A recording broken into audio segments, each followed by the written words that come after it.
Your brand new iPhone deserves the best protection, and the iLume 3-Pack Screen Protector Plus 3-Pack Camera Lens Protector has you covered. Don't take risks with your iPhone. Click the link in the video description to shop now on Amazon. Welcome to Solvia, where we dive into the latest news and trends that shape our world. Today, we're talking about a major development in the tech industry: President Trump signing an executive order that could change the ownership of TikTok. Imagine being able to use one of the most popular social media platforms in the US without worrying about it being owned by a Chinese company. Sounds like a good idea, right? Well, with this new executive order, we're taking a step closer to making that happen. The order allows for an American-led group of investors to buy TikTok from China's ByteDance, and President Trump says he has the backing of Chinese leader Xi Jinping. But what does this mean for users like you and me? For starters, it means that TikTok will continue to operate in the US, but with some key changes. The app will be spun off into a new US joint venture owned by a consortium of American investors, including tech giant Oracle and investment firm Silver Lake Partners. This means that American investors will control the algorithm that determines what content is shown on the platform.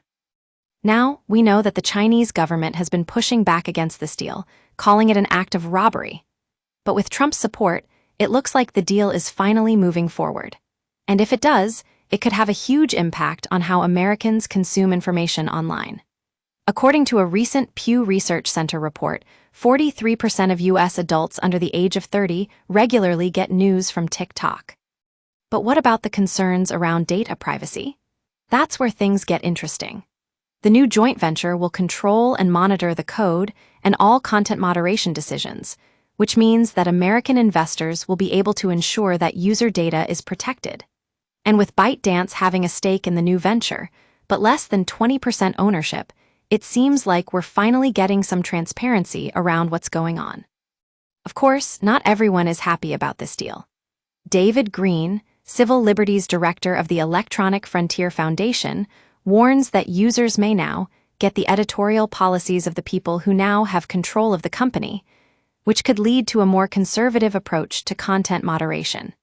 And let's be real, we've all seen what happens when a social media platform changes ownership. The implications of this deal are still unclear, but one thing is for sure: it's going to be interesting to see how Americans react to having an American-owned TikTok. Will they love the changes, or will they feel like they're losing something special? Only time will tell. That's all for today on Solvia. Thanks for tuning in.